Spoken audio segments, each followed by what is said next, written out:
You may or may not know that the title of this evening's lecture is Legal Fiction and Legal Fiction. Those who attended these lectures in the first 2 years of my tenure may recall that I readily admit to the presence of an intellectual bias in their composition. That is to say, I am a committed high modernist, even in my reading of the Tudor poets or of Pope. I'm a freak survivor in a postmodernist cultural context, a kind of holy fool. My function is to make you laugh, even while I inwardly weep. Like another sentimentalist whom disappointments turned vicious, Ezra Pound, I proclaim that the three abiding energies of poetry are melopeia, phanopeia, and logopeia. Increasingly addicted like Pound to paranoia, I find that while valuing melopeia, cadence, phanopeia, image making, it is questions of logopeia, the dance of the intelligence among words, the dance of the intelligence among words that affect, indeed, effect the pattern of my inward and outward debate. If I give preeminence to logopeia in my personal poetics, I do so for its power to call the other two faculties into its service. There is purpose behind this preamble. I intend to try to persuade you over the 5 years of my tenure that we are currently experiencing a language crisis comparable to that which struck English literary culture in and after the years 1534 and 1535, the year of the Henrician Act of Supremacy and the Treason Act, whereby dissent expressed by words alone could be deemed an act of treason punishable by death.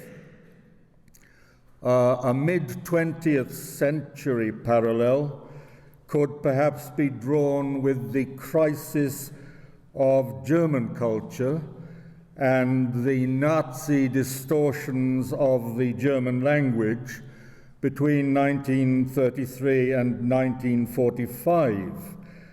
Thence, with the correlative yet wholly antithetical deployment of neologism and parataxis in the post-war poetics of Paul Celan, tactics deriving directly from that murderous crisis.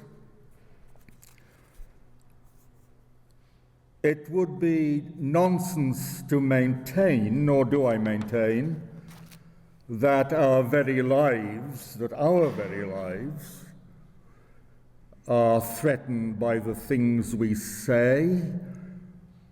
Even so, one would be ill-advised to use Twitter when angry and drunk.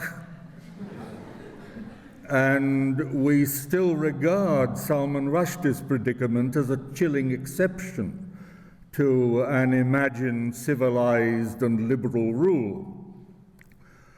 The crisis I'm adumbrating would not have been found astonishing, I dare to say, by Thomas Wyatt or the Earl of Surrey or certain of the Elizabethan and Jacobean dramatists such as Thomas Kyd. With glaring exceptions, our lives, us gathered here, our lives are not at risk in the matter of words, though livelihoods may be, and one may get by, if not get on, by becoming a professional fool. At least I trust so. The Tudor household fool, Sir Thomas More's family employed one. The Tudor household fool still thrives in the chair of poetry at this university, though one is even now chastised for numerous unspecified breaches of etiquette, speaking ill of the BBC's higher echelons may be one of them.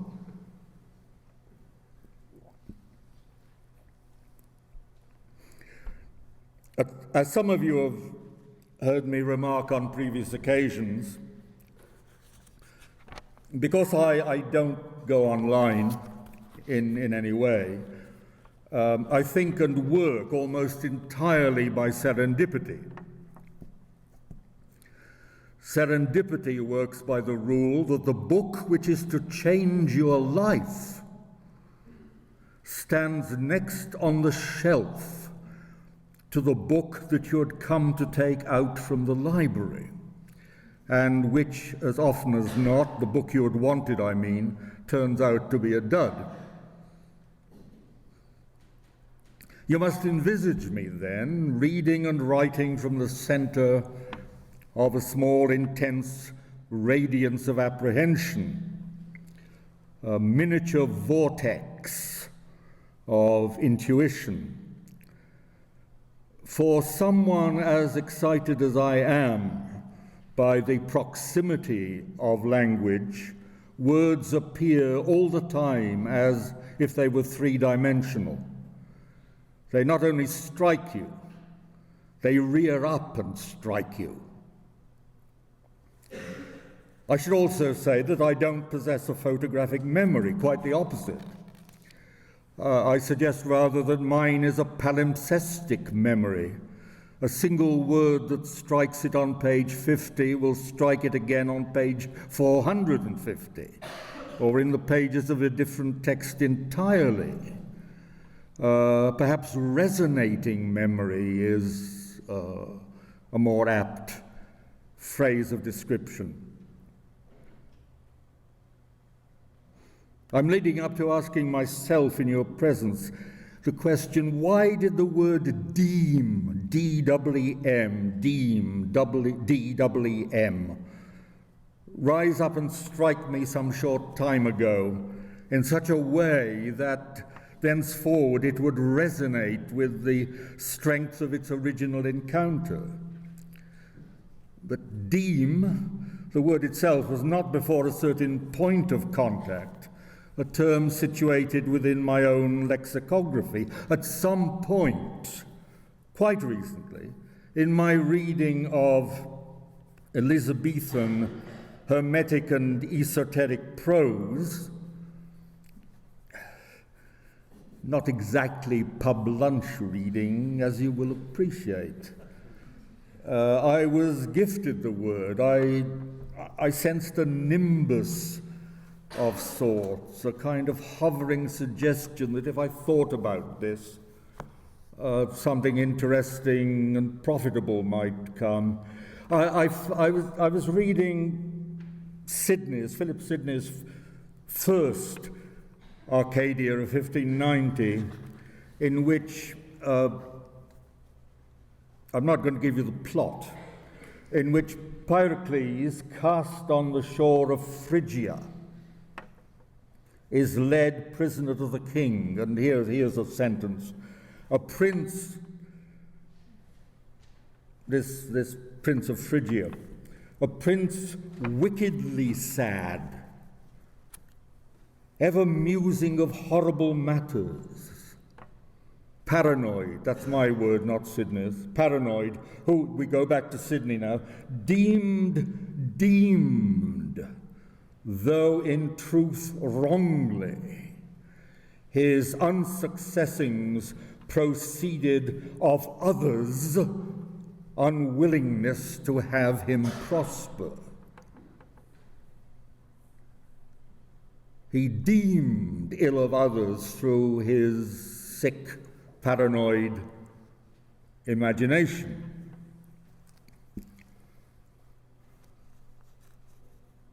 In a work contemporaneous with Sidney's, Robert Southwell's An Humble Supplication to Her Majesty, first published 1600 but dated 1595, the year of its author's martyrdom, one of the greatest surviving pieces of Elizabethan prose, I would say, we encounter this characteristic challenge.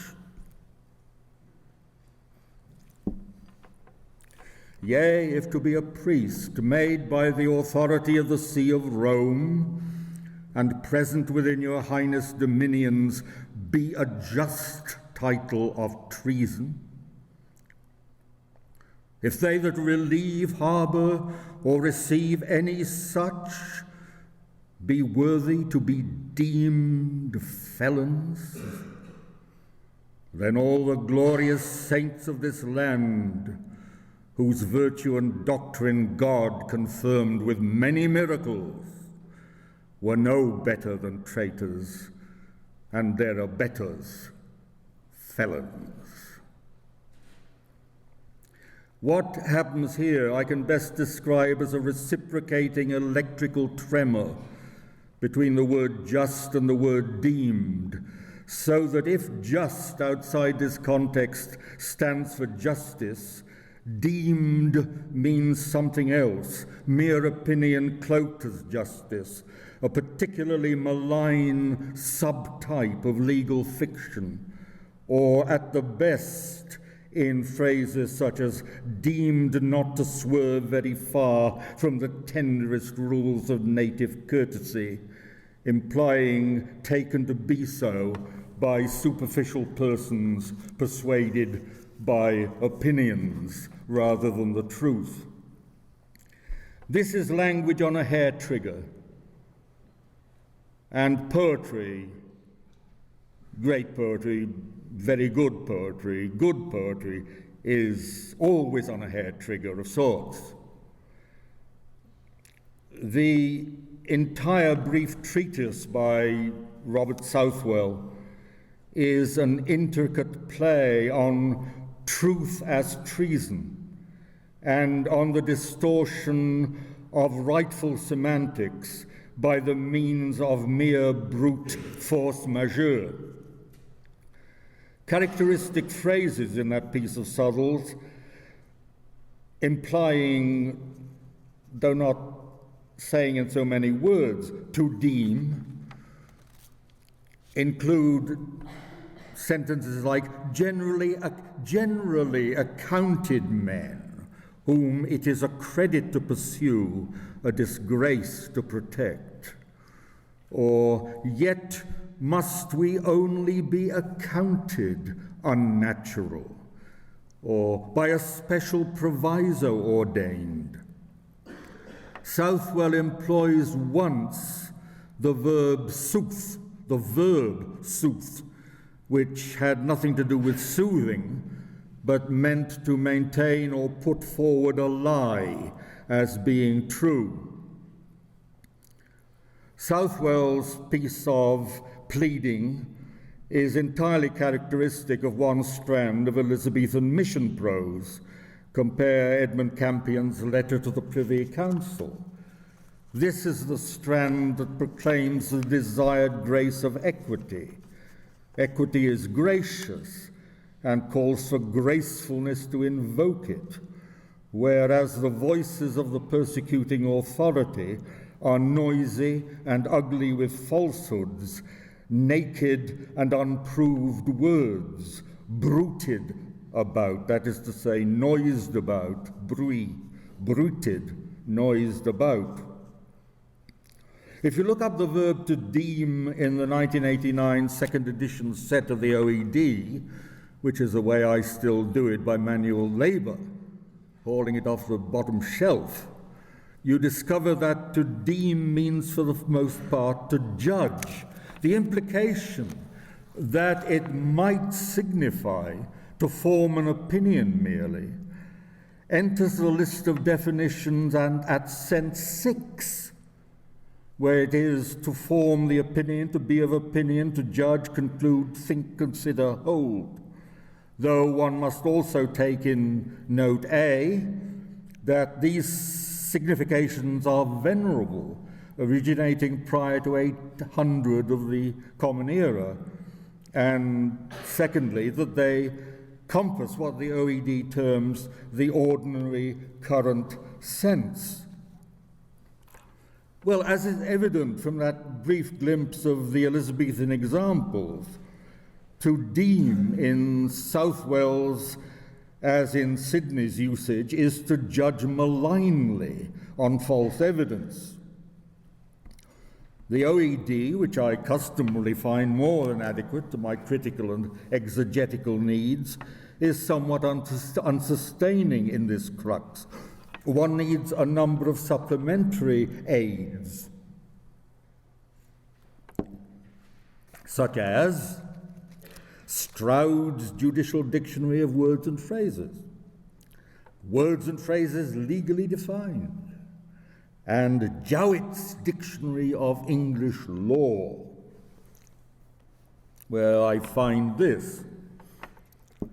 Generally speaking, when you talk of a thing being deemed to be something, you do not mean to say that it is that which it is deemed to be. It is rather an admission that it is not what it is to be deemed to be, and that, notwithstanding it is not that particular thing, nevertheless, it is to be deemed that thing. Well, the picture of this may strike you as vaguely familiar, and of course it is. It's comparable to the whole joy of Alice in Wonderland and Alice Through the Looking Glass, works which delighted and fascinated William Empson. The final chapter of some versions of Pastoral, 1935, is devoted to these two books. Apart from opportunities for the comic, nonetheless, the roots of deeming, like the roots of equity, are set adjacent to the malign. I wish to try to persuade you, though some will probably need no such persuasion, that the malign is root and branch of what we glibly term the human condition.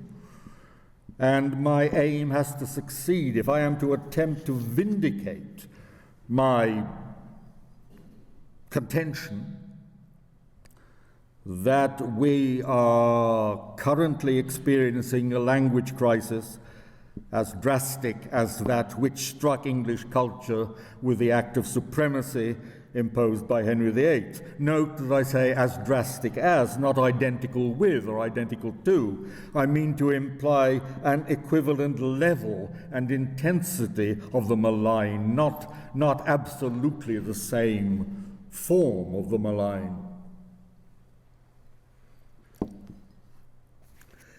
Looking into case law and the case of law as understood in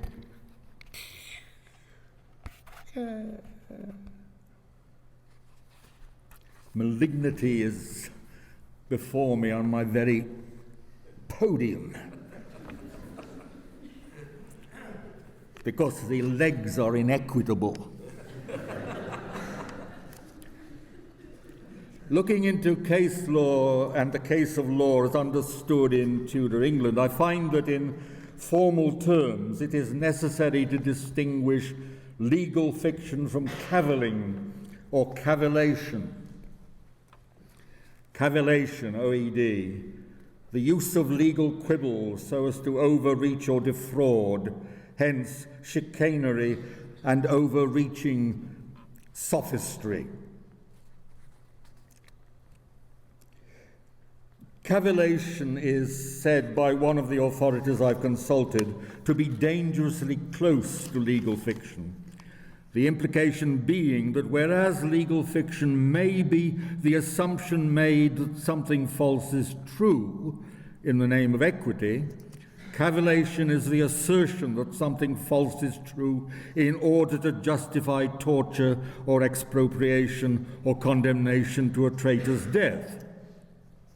St. Thomas More was condemned by an act of cavallation, the perjured affirmation on oath by Richard Rich that More had said something treasonable to him in private that More, equally on oath, denied having confidentially said. Ian MacLean, in his book Interpretation and Meaning in the Renaissance, The Case of Law, quotes a passage from the Latin, I think he said Cicero, but I can't remember, which being translated reads, "Everyday familiar speech will not remain coherent if we chase after words between ourselves." While conceding, I mean MacLean's conceding, that chasing after words takes place in courts of law on a daily basis. The lecture podium is not a court of law, nor do I think it likely that I will be racked by anything other than self-doubt for anything that I say here. Yet to anyone who has attended these lectures, it must equally be evident that I am pleading a case and a cause, and that I desire my plea and my pledge to be taken to the highest level. The poem is the cry of its occasion, part of the res itself, and not about it. The poem is the cry of its occasion, part of the res itself, and not about it. Wallace Stevens. Is that a piece of cavillation or a snippet of legal fiction? Does it move us by its helplessness or by its swagger? By both simultaneously, I would suggest. We are moved by a compound articulation simply affirmed, as we are by these lines from Ezra Pound's Hugh Selwyn Moberly, 1919-1920, one substance and one colour, braving time. One substance and one colour, braving time, which simultaneously present us with the fragility and the tensile strength of 17th century English lyric poetry, considered as a model worthy of imitation at the beginning of the 20th century. I've previously put the question elsewhere, forgive me if I repeat it. What is braving time? It is to challenge, to defy, with a tincture of bravura, the display of daring or defiance, brilliancy of execution, as in a passage or piece of music requiring great skill and spirit in its execution, written to tax the artist's powers. We're all braving time with each breath we take, and poetry at its best has a seismographic connection to this muscular reflex that is simultaneously an endless recalibration of thought and feeling. You may be aware, if you're not, you very soon will be, that I am a most jealous lover of great poetry, whether in the period of the Tudor monarchs or in the great days of high modernism during the 20th century. I take a tax upon it with savage personal resentment, as if these were slanders and denigrations of my most close and intimate kin. And I consistently argue that in 2013, the harm that I fear comes from within myself partly, but also partly from the larger within, from the belief, or rather the habit of thought, that in order to survive an age of commodity, the art of poetry must itself become a commodity. That is to say, a vehicle of entertainment, somewhere between someone's idea of a stand-up comedian in a scout hut and a sex hang-up agony column in a free newspaper.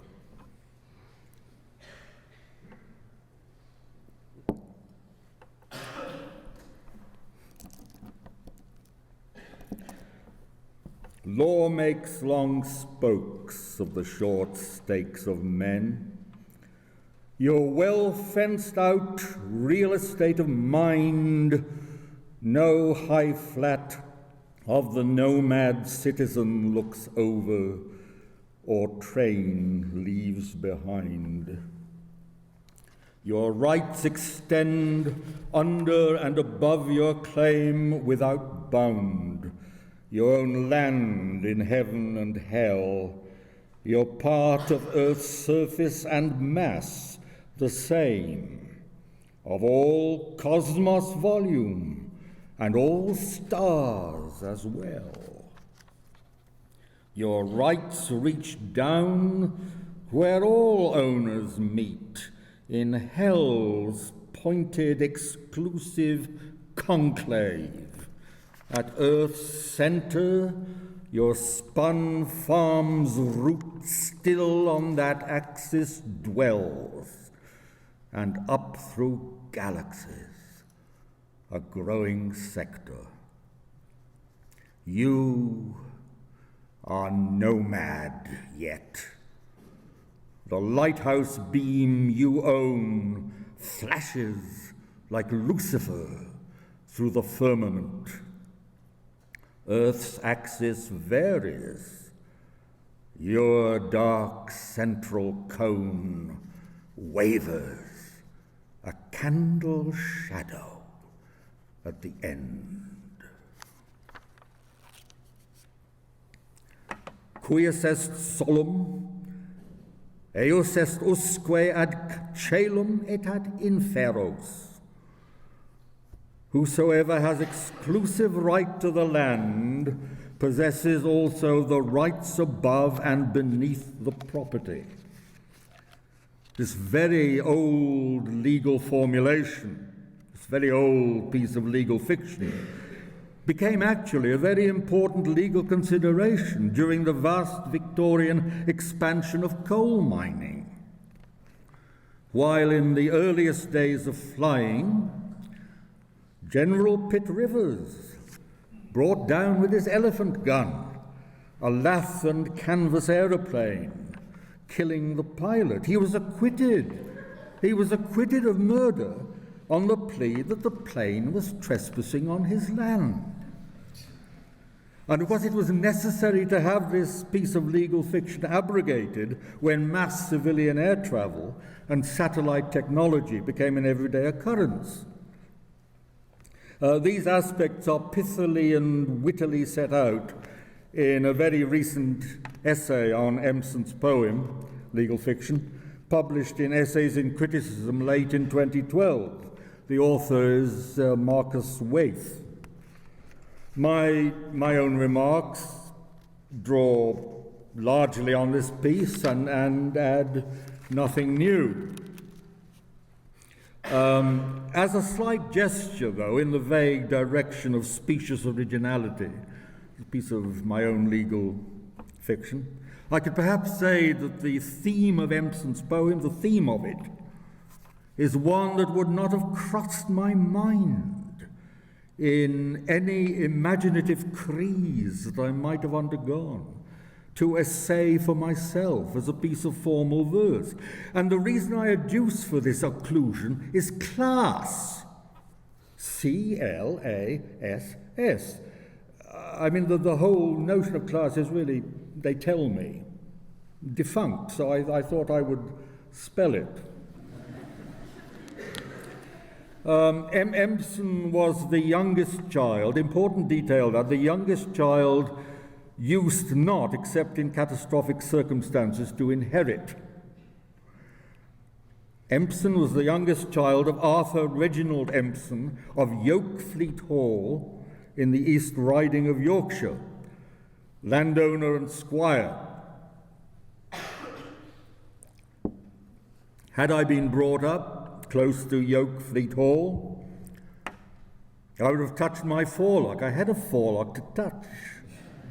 I would have touched my forelock to Squire Empson, and so would my father, whose first job after leaving school at 13 was that of gluing labels on large tins of jam, some of which family legend maintained accompanied Scott's last expedition, and whose adult working life was spent as a village bobby in Worcestershire. Our local equivalent to Squire Empson was Colonel Morecambe of the Clock House near Bromsgrove, a house in which A. Houseman, poet and classical scholar, had passed a number of his most formative years. And the Colonel's son, Christopher, was a schoolfellow and first great unrequited love of Alan Turing. My father, as I now visualize it, as I allow myself to develop this embryonic, off-the-cuff thought, my father would of course not have touched his forelock to the Colonel, because the forelock would have been concealed by the peaked rim of his helmet. He would have performed the ritual gesture exactly as it was performed by P.C. Dixon of Dock Green in the 1950s cinema and television, by touching his straightened forefinger to his helmet peak, even in all. And if my father had happened to be on that stretch of his beat on Christmas Eve, no doubt the Colonel would have bestowed upon him the compliments of the season in a most genial and paternalistic manner. In old-fashioned gentry enclaves like rural Worcestershire, Squierarchy was still very strong, but beginning to fossilize in that odd transitional decade of the 1950s. In the same year that might have seen my father stand to attention for his hegemonic blessing, I arrived with the filthy blessing of British Railways in Oxford, where I would be addressed as a gentleman on the college notice board and as sir by my scout. The difference between myself and a lefty comedian critic at this point, Empson of course was both lefty and comedian, is perhaps this, that rather than castigating the Yokefleet squire's son's high-handedness as a critic and poet, with references to his characteristic peremptoriness of critical tone and pseudo-vatic obscurantist utterance in poetry, and attributing these to the near instinctual sense of privilege pertaining to scions of the English squierarchy, and thereby condemning it, I am more inclined to rejoice in his ability to have his way with the language of proprietorship as one of several available possibilities in aid of a richly variegated poetic and critical verbal range. Nor do I feel deprived that I have been, by hereditary circumstances, denied access to this undeniably significant area, this proprietorial range of denotation and connotation. More grist to everyone's mill, I say, or more grist to all of goodwill. Among the matters that one might reasonably expect to be raised and resolved in the course of considering a poem's range of humane reference. A poem's range of humane reference, a rather strange pursuit for us to take as normal procedure when you think about it, but these occasions are scarcely normal procedure. I would maintain that Christopher Ricks's priorities are about as right as you can get. And what Rick says in a review, it doesn't matter what it's a review of.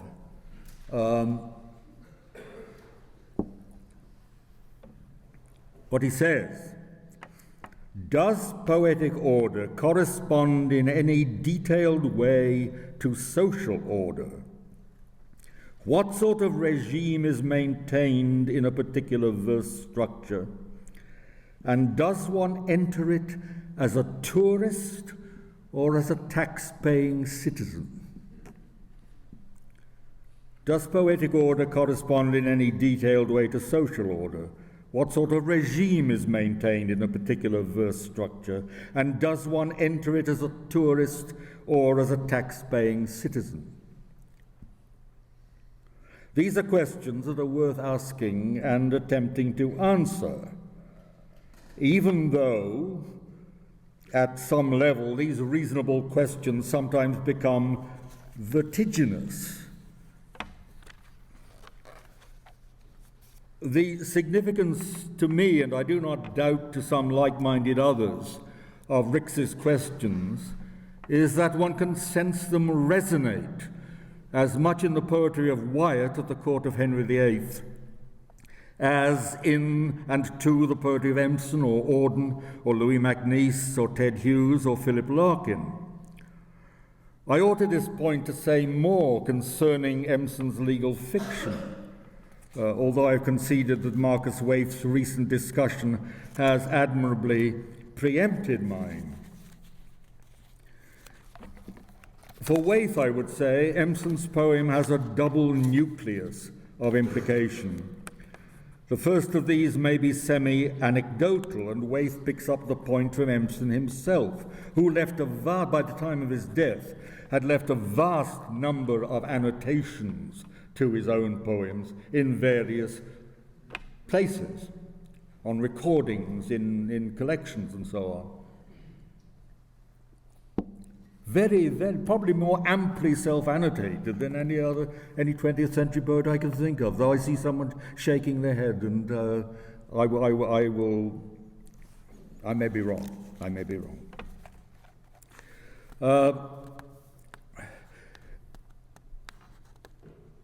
The anecdotal point of the poem, Empson's father, a Yorkshire landowner who actually did, as he grew older, get more and more puzzled by the belief that some wicked coal mine was sending tunnels under his land.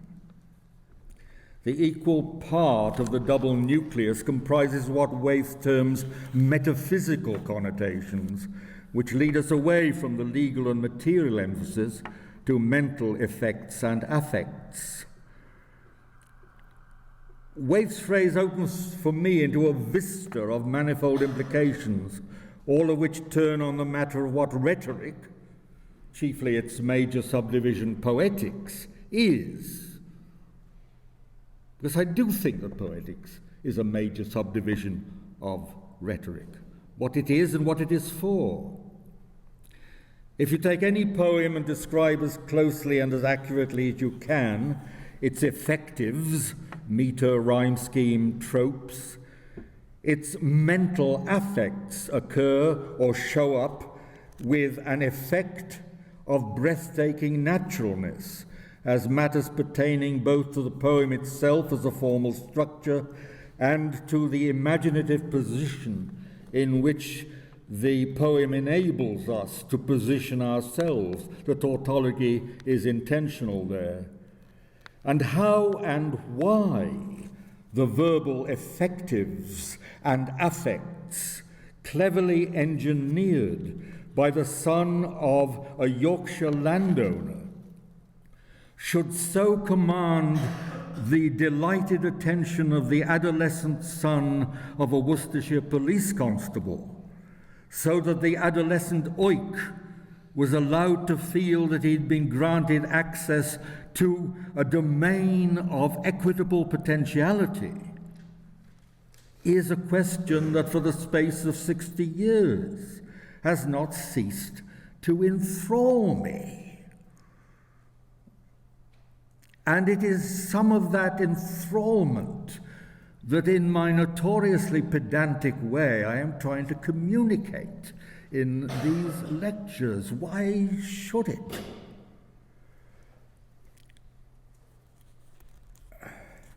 Waith would remind me that there's still much to be said of legal fiction.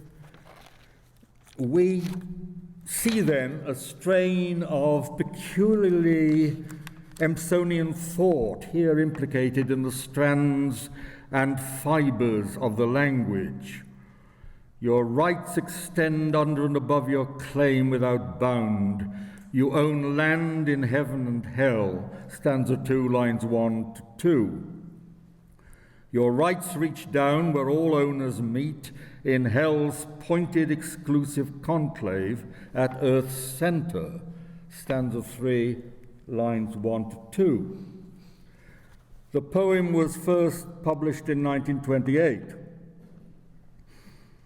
Had I been the 22-year-old William Empson, I would, I believe, have forced myself to undertake an immediate rewrite, horrible though that job is. I think I could not have borne, after maybe a week's reflection, I could not have borne the fact that in order to drive home the pseudo-logic of the legal fiction, one had to repeat the rhyme word, hell, well, hells, dwells, in consecutive stanzas of a 4-stanza poem, each stanza having 4 lines rhyming on the A-B pattern. Nor would I accept the defense that Empson repeats the word to demonstrate his belief that Christianity has hell on its brain.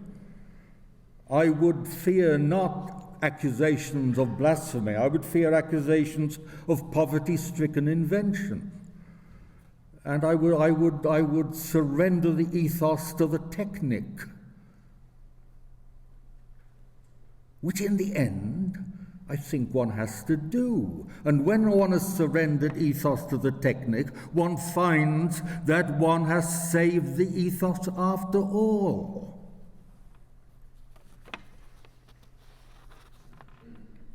It is true, as a matter of fact, that Empson never ceased to make clear his religious belief that Christianity was a mental concoction of deliberated demonic evil, a perpetuated fantasy of gloating sadism. And his legal fiction is, among other things, a satirical strutting of and mad, punitive pseudo-logic, as if in the formula quies est solum eius est usque ad caelum et ad inferos, to whomsoever the soil belongs, that also is his to the heights of the sky and to the depths of the earth, as if into that some fear-crammed child had mistakenly read inferos as infernos.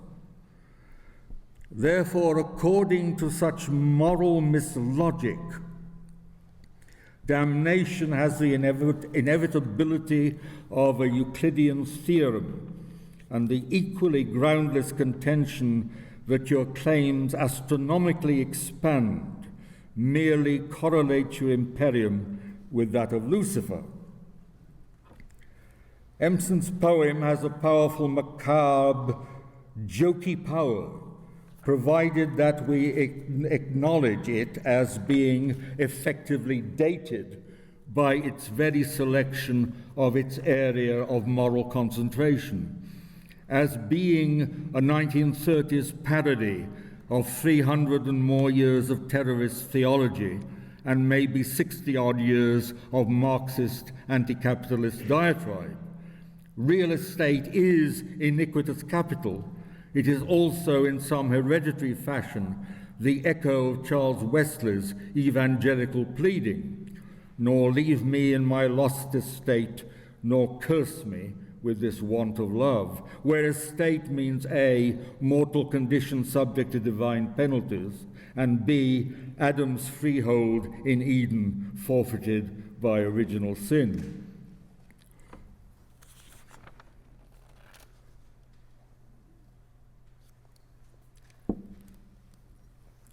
When Wallace Stevens writes, the poem is the cry of its occasion, part of the res itself and not about it, the occasion, as I've always taken it, is not the occasion of, a marital breakup. That is not the occasion, so much as is the desire of an utterance to be itself, and the res is the thinginess of things into which the achieved poem is taken up, more than it is any post-traumatic raison d'etre. Strongly evident among the numerous vocal protests raised against the view I've just expressed would be the voice of Empson himself. He would, I believe, dismiss my opinion as not amoral so much as rankly immoral. He was, in manner though not in practice, highly litigious. He fought his corner, ethically speaking, with forceful, acerbic wit, and as if for equity's sake he would not hesitate to level charges against himself, as in his spoken commentary to his own selection of poems preserved on an LP disc, where I quote 4 or 5 sentences. I wish I could get his voice and his manner of address. But I can't, because if I did, you would think I was teasing or mocking him, and I wouldn't be mocking him. I greatly admire him. I want now to give a poem called The Teasers, because I think it was nearly very good, above my level altogether. But I feel its final form is rather a cheat, with a solemn last verse giving a moral which the poem hasn't earned. I wrote a lot of other verses and cut them out, rightly I'm sure, but I ought to have got better ones. I can't say what this poem means, partly because I don't remember, partly because I don't want to, and partly because it doesn't matter since the poem failed to say it. It is very tempting in this kind of poetry to put in a moral at the end in suitably ambiguous terms and hope it will sum up the conflict. The poem in question, he was talking about, The Teasers, comes probably late or latish in Empson's somewhat truncated or foreshortened lyric oeuvre. It was first published in 1940, which is sort of latish for him, and is reckoned as being among his finest. He must have sensed, recognized, accepted its value at some level of his being and been satisfied. There is something either self-rebuking or self-effacing in this openly self-asserting and dogmatically inclined poet and man. I'm reminded most oddly, since Empson was a vehement atheist, of an older contemporary of Empson's father, Charles Gore, first bishop of the newly created Diocese of Birmingham, consecrated 1905, high Anglo-Catholic in terms of belief and practice, left-leaning in terms of civic and national politics, who was firm in rebuke, but even more so in self-rebuke. It was a form of noblesse oblige. Gore's ancestry was of the peerage rather than of the squierarchy, and such a type would offer its resignation if it believed some serious criminal or even non-criminal impropriety had occurred on its watch. Holders of power no longer do that. It's a real and massive shift or slide in cultural ethos. Empson is a profoundly significant transitional figure, hung over Victorian radical ethics politically, yet angrily dismissive of Victorian etymological theology. He would say bad etymology and bad theology. He was scornful of the punitive semantics of the Reverend Richard Chenevix's Trench, founding father of the Oxford English Dictionary. Himself, or Empson I mean, himself the author of The Structure of Complex Words, 1951, a major treatise on the interrelation of historic etymology and public and private ethics.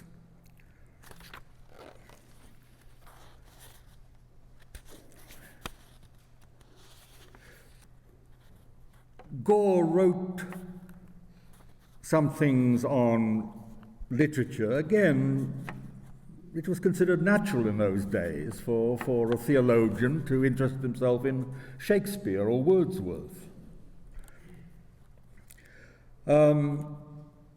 Gore wrote that humanity was depicted by Shakespeare as gripped by great and ruinous passions, the burden of which could not be shaken off, and which by a sort of irresistible natural law conveyed mankind to his doom.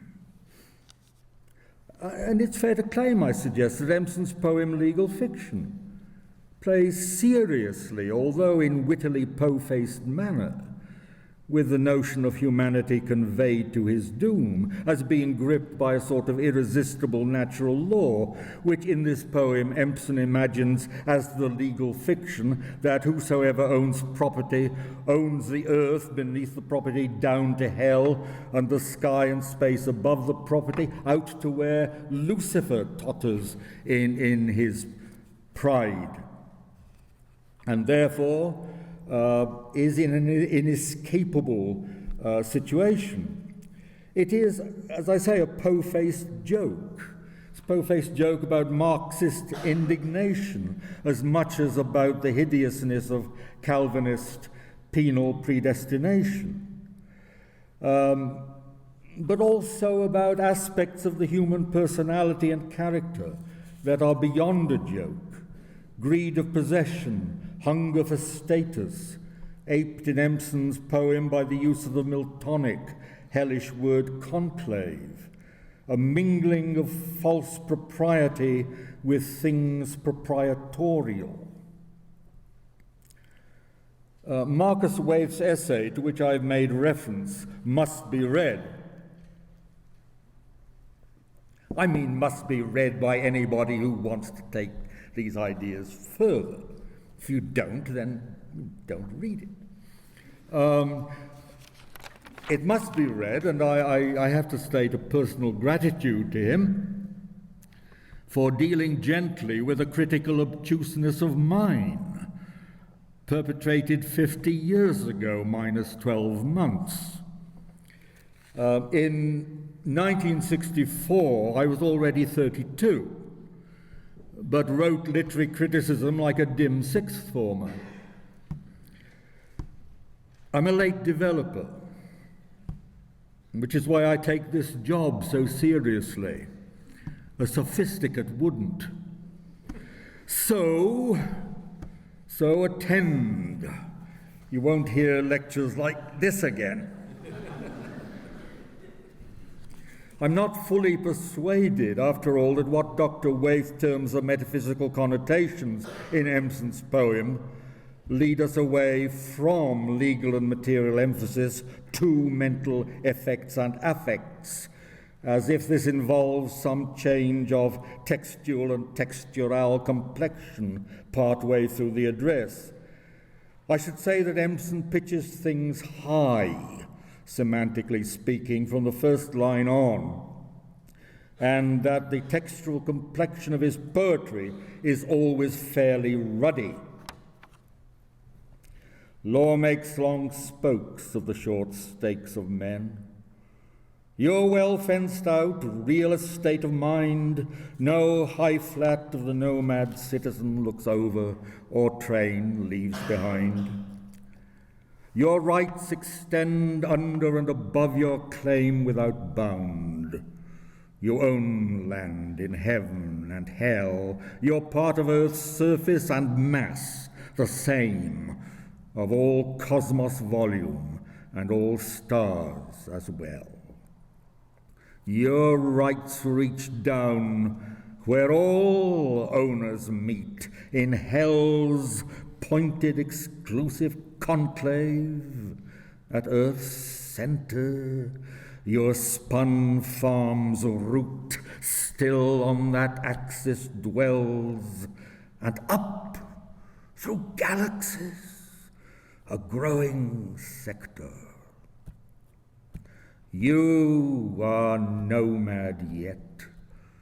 The lighthouse beam you own flashes like Lucifer through the firmament, Earth's axis varies, your dark central cone wavers, a candle shadow at the end.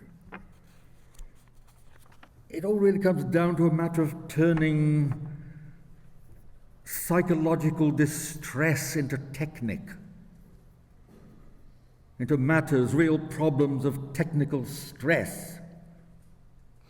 It's no good having emotional stress if your technic is out. Yeats said that. He said that to Margot Ruddock. Without technic, you have nothing to drive you down under the surface. Difficulty is our plough. Difficulty is our plough. When I first read, those many years ago, this poem, and particularly that last stanza, beginning "You are nomad yet" and ending "a candle shadow" at the end, my reaction was not that of someone merely watching or hearing the wind-down process of a bit of legislative pseudo-logic. I felt that I was also being promised or offered something, and that the promise was involved with the very nature of poetry itself, or more broadly, with the potentiality of eloquence as an adjunct to one's need for reassurance on the related issues of inheritance and survival. If, after the last line of that poem, you could have seen a name, not William Empson, but your own, G.W. Hill, lower sixth, would the rawness of being have been taken up into the governed and governing measures of structure, structural adumbration, and closure? As Marcus Waite says in that essay published late last year, the most satisfactory way of proceeding with the poem would be to consider it as a meditation on the worldly power of imagination. I agree, though I could add that his suggestion would relate equally well to certain great sonnets of Shakespeare and Sidney, and to Yeats and Wallace Stevens writing at their best. You could argue, and perhaps Marcus Waite would wish the proviso made, that in the first three stanzas, Empson is more clinically skeptical than I here allow. The public moral imagination must be somewhat stunted. That can be dealt with only in the language of a macabre cosmic joke. That is, have we the benefit of a legal fiction or the crass impediment of a threatful cavillation? If that is so, I would still put money on the bet that when false security is broken and your possessions gained by naive scheming are sold from under you, nomad, to believe that the difficult poem you have conceived and carried through to its terminal pseudo-logic may yet project even as much as a candle shadow is some token of Stoic immortality, albeit an adumbration.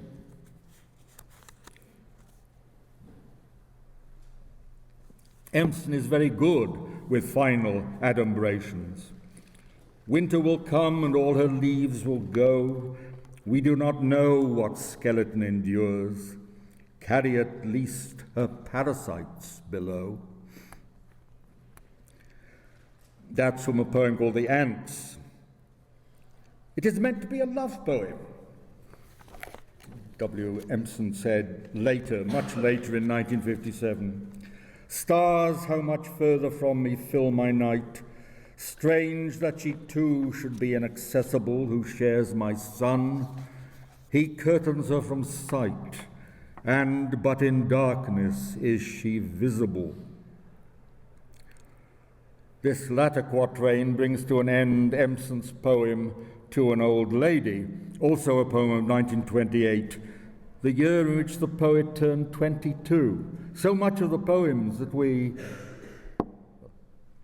respect Empson so greatly for writing were written in his early 20s. The old lady here portrayed is Empson's mother, the somewhat formidable matrona of Yokefleet Hall. Many years later, in 1977, in the course of a BBC Radio 3 reading and conversation, Empson delivered a touchingly affectionate reminiscence in which he recollected that the old lady, his mother, who considered his being a poet a waste of his abilities, nonetheless said of this particular poem, "That poem about Granny, William, now that showed decent feeling." Of course, Empson is at times deliberately provoking.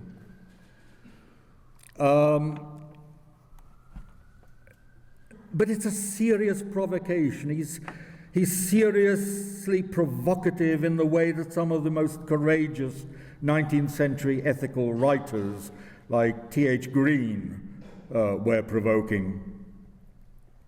In a letter editorially dated 1973, he enters a staunch defense of A.C. Bradley, who in Shakespearean Tragedy, 1904, always, Empson says, always sees a human situation in the round, thus becoming a uniquely good critic of Shakespeare, who does the same.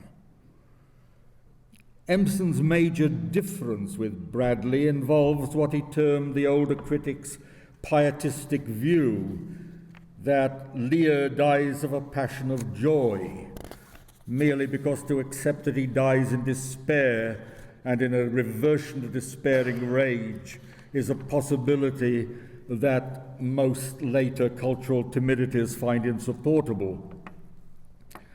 So to conclude, Empson is a great critic and a splendid minor poet who set himself to learn a style from a despair, and who, with some minor exceptions that appear merely perkily bright, admirably succeeded. But one last thing I have to say, with reference to two other English poets, on the nature and conditions for despair. Both Robert Southwell, S.J., and Gerard Hopkins, S.J., would indict Empson and myself of gross and flagrant heresy. They would say that our despair is mere disappointed hedonism, that we are not dissenters from, but accessories to the carnal narcissism of our times, that rightly considered, despair is the final unforgivable state of self-will achieved by people who yet understand that the will of God is real and final. All other understandings and manifestations are mere dyspepsia of the ego. Regard this as, in Tom Nash's phrase, Lenten stuff. Thank you.